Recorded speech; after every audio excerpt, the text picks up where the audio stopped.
Berdasarkan usia 0 sampai 6 bulan kita ASI eksklusif ya, karena itu sangat berpengaruh antara yang ASI eksklusif maupun yang tidak ya. Maksudnya pasti akan berpengaruh dari segi imunitas tubuh. Kemudian pada saat dia sudah waktu mulai makan, makanlah secara tepat waktu. Halo Mams, kita ketemu di Cerita Mam Enjo. Kali ini kita akan berbincang dengan dokter, yang mana kita tahu nih, semua mam sekarang sedang mengupayakan supaya imunitas anaknya bisa meningkat atau paling tidak bertahan di titik tersebut. Nah, langsung saja kita berkenalan dengan Dokter Andina, dokter spesialis anak MKes. Halo, selamat siang dokter. Selamat siang, kita tayangnya sore sih sebetulnya. Oh, sore. Tapi bisa ditonton 24 jam. Oh, gitu. Kalau dokter nih tentunya kita gangguin pasti banyak pertanyaan dari Mams dan dari aku pribadi dong. Boleh Betul silakan. sekali. Nah, kita sekarang sedang concern banget sama yang namanya imunitas nih dok. Karena banyak sekali cerita, banyak yang aku baca, anak-anak dan bayi ini banyak yang sedang drop imunitasnya. Tapi sebelum kita membahas itu, mungkin boleh dijelaskan definisi imunitas, imunisasi, ketahanan tubuh. Ini apa nih dok? Oke, imunitas itu sebenarnya adalah suatu sistem kekebalan tubuh ya. Jadi ada istilah mungkin pernah dengar imunisasi, vaksinasi. Nah, itu adalah kalau imunisasi artinya memberikan kekebalan kepada tubuh. Itu prosesnya. Sementara vaksin itu adalah zatnya atau antigennya yang kita masukkan ke dalam tubuh dalam proses imunisasi. Jadi imunisasi itu ada dua, ada pasif, ada aktif. Nah, sebagai vaksinasi ini adalah sebagai imunisasi aktif. Sementara kalau imunisasi pasif itu seperti kayak memberikan antigen kepada tubuh, tapi itu tidak berlangsung lama. Misal dari ibu kepada bayinya, yang mana antigen ini hanya berlangsung selama beberapa bulan, jadi bisa hilang. Sementara kalau vaksin atau imunisasi aktif itu dapat bertahan.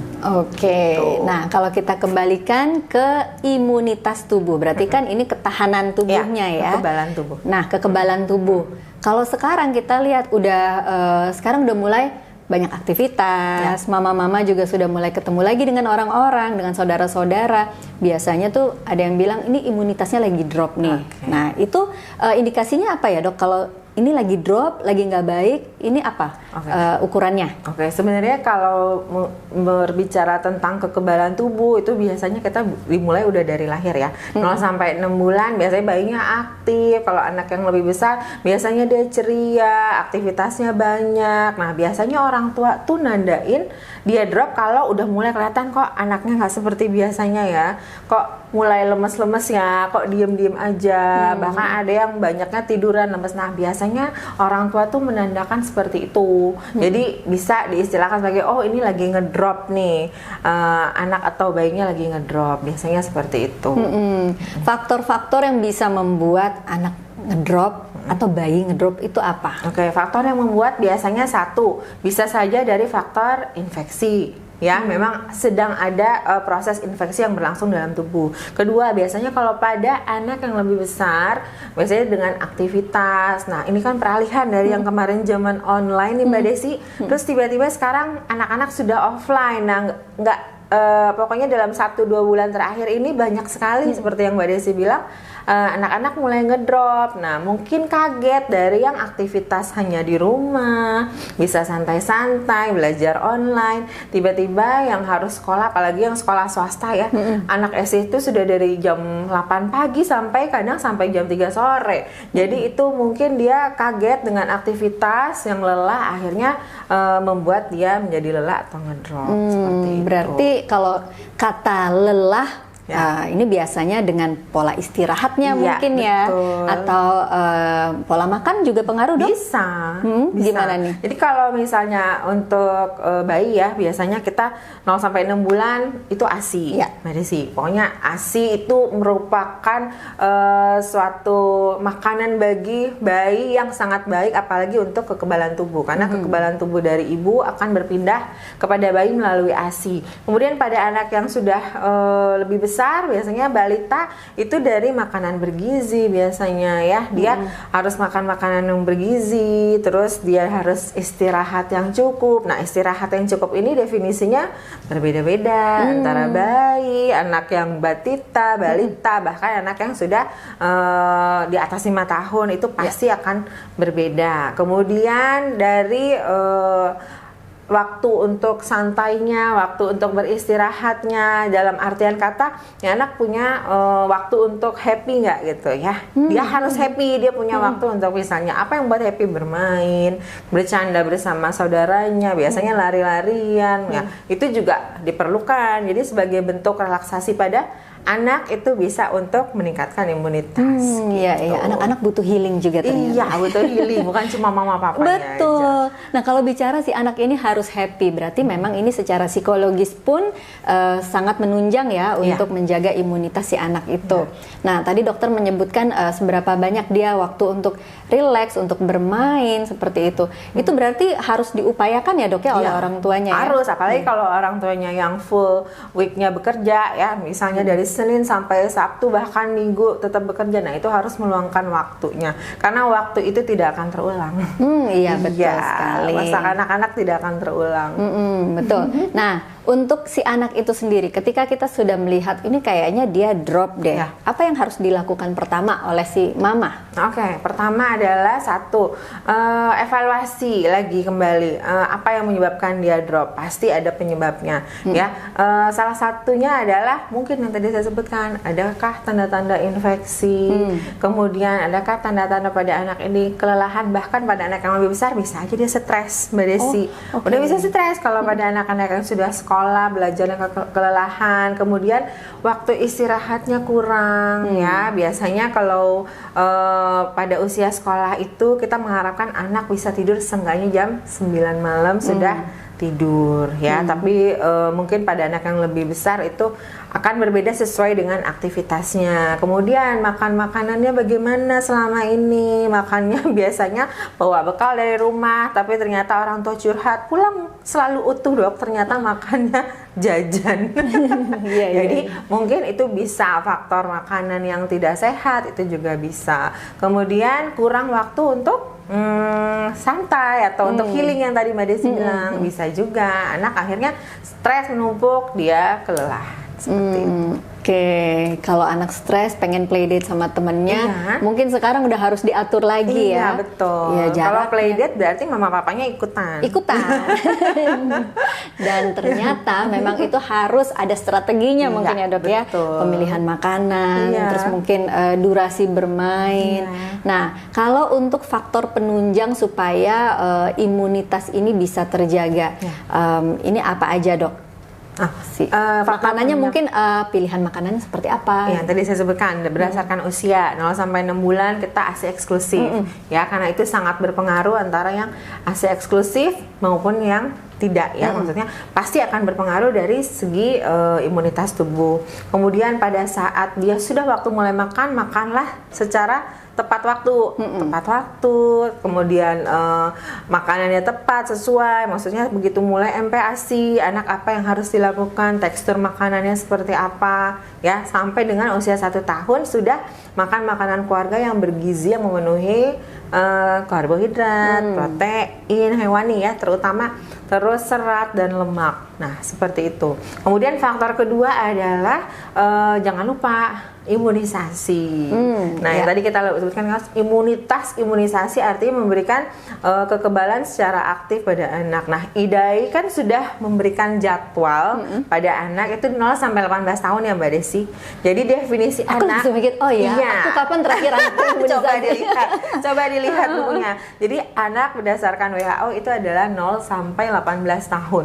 Jadi itu sudah dibuatkan jadwalnya sedemikian rupa oleh IDAI berdasarkan waktunya. Jadi ada waktunya. Kenapa harus tepat waktu? Artinya adalah agar pencapaian untuk kekebalan tubuhnya dapat berjalan secara maksimal atau optimal secara baik. Jadi kalau misalnya telat-telat, ya berarti dia nggak maksimal untuk kekebalan tubuhnya. Makanya kalau bisa jangan sampai telat. Seperti itu. Ya. Dok, langsung berasa ya, karena anakku tuh kayaknya nanyanya kapan terakhir imunisasi. Kalau udah kelewat gimana nih dok? Kalau Ada yang kelewat biasanya bisa dilihat apakah masih bisa di catch up atau dikejar atau tidak. Biasanya ada batasan waktunya, tergantung jenis vaksinnya apa atau imunisasinya apa yang akan diberikan.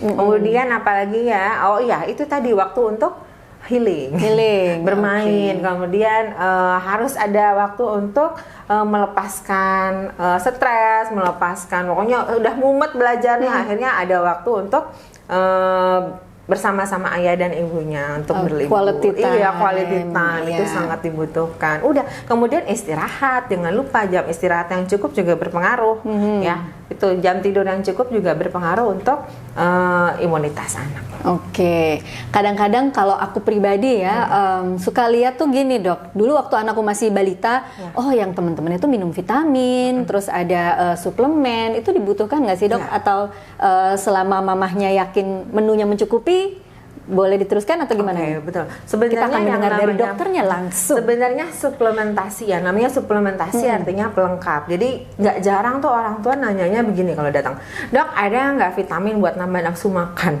Pasti akan tegas saya bilang nggak ada. Sampai ke ujung dunia juga nggak ada yang namanya vitamin nambah nafsu makan. Jadi yang ada adalah anaknya diberikan makan secara benar, gizinya harus seimbang antara karbohidrat, protein hewani, serat lemak itu. Kemudian setelah itu baru diberikan suplemen. Artinya suplemen adalah pelengkap. Ini makan udah dikasih, kemudian tinggal pelengkap seperti mikronutrien, ada zinc, vitamin D, zat besi. Nah, itu yang dipenuhi. Jadi memang sudah diberikan rekomendasinya ada, misalnya anak mulai usia 4 bulan diberikan zat besi sampai usia 2 tahun. Itu untuk perkembangan otak. Kemudian masing-masing pun ada vitamin D dan lain-lain, ada zinc. Itu semuanya biasanya akan diberikan jika konsultasi langsung ke dokter spesialis anaknya. Seperti itu. Nah, sekarang ini kita memasuki era hampir sedikit lagi melepaskan diri dari pandemi ya, mudah-mudahan ya. Tapi ada juga mungkin beberapa anak atau beberapa bayi yang sudah sempat kena COVID, terus sekarang juga mungkin sedang recovery, terus ditambah lagi ini loh dok, yang suka bikin khawatir, sekarang lagi banyak virus nih gitu, udara lagi kotor seperti itu.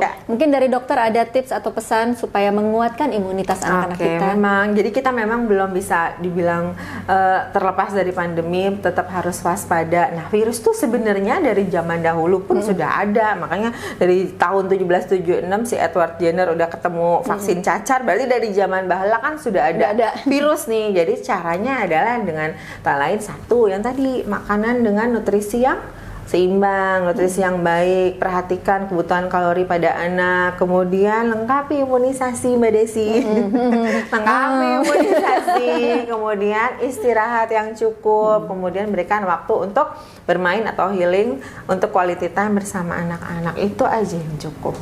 Ya. Selain banyak yang bilang bahwa oh udaranya lagi jelek, tapi memang ya kadang-kadang panasnya panas banget. Terus hujan anginnya kenceng, ini gimana dok? Cuacanya ekstrim. Cuacanya ekstrim. Berarti memang harus bersiap-siap kayak pepatah zaman dulu. Sedia payung sebelum hujan. Benar. Jadi kita memang harus siap-siap. Pokoknya dalam semua cuaca apapun, yang terpenting adalah satu, menjaga nutrisi anak ya, dari yang baik. Pokoknya berikan ASI, MPASI sesuai jadwal. Kemudian jadwal imunisasi secara tepat waktu. Kalau bisa dilakukan secara tepat waktu. Kemudian perilaku hidup bersih dan sehat, Mbak Desi. Jangan lupa, pokoknya harus selalu menjaga lingkungan dalam keadaan yang sehat. Kemudian waktu istirahat yang cukup bagi anak ya. Kalau pada bayi biasanya ada batasan waktunya, bayi itu lebih lama jam tidurnya dibandingkan pada anak-anak yang lebih besar. Biasanya disesuaikan dengan aktivitas, apalagi sudah mencapai usia sekolah. Kemudian jangan lupa lakukan, ajak anak untuk beraktivitas seperti olahraga, ada kadang-kadang mengenal alam, naik gunung, mau naik sepeda. Nah, itu juga perlu. Jadi mereka apalagi dalam masa era pandemi ini yang sudah mudah-mudahan mau berakhir ya, nggak melulu disibukkan dengan gadget. Jadi harus dengan aktivitas fisik. Kemudian jangan lupa healing bersama keluarga. Itu pun perlu untuk bersantai ya, untuk quality time terutama dengan kedua orang tua. Nah, kalau bilang healing, istirahat, kadang-kadang setiap anak healingnya beda-beda ya. Betul. Ada yang dengan tidur siang pun dia sudah merasa recharge. Nah, untuk tidur siang ini di usia sekolah apakah memang masih diperlukan, Dok? Oh, iya. Karena kadang-kadang jam 3 sampai rumah, Iya. terus tidur sore, nanti begadang. Anak SD sekarang udah pulang jam 3 ya. Kalau Iya. saya dulu kuliah.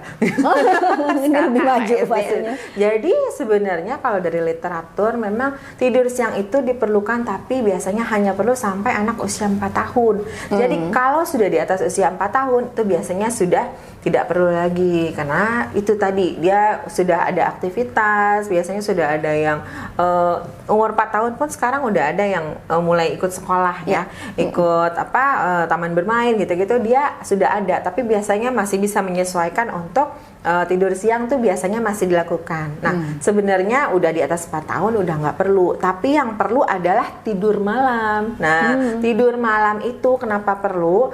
Anak harus dibatasi waktunya adalah sampai jam 9 malam kalau bisa sudah tidur.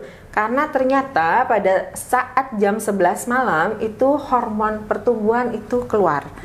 Jadi saat anak sudah mencapai istilahnya deep sleep, tidur nyenyak, itu baru si hormon pertumbuhan keluar. Syaratnya adalah apa? Syaratnya biasanya 2 jam setelah dia mulai tidur baru terjadinya deep sleep itu. Jadi disitulah baru mulai keluar hormon pertumbuhan. Jadi kalau dia bobonya jam 11 malam, jam 2, wah lewat deh tuh hormon pertumbuhan yang nggak kena deh tuh ya. Ibaratnya ya seperti itu.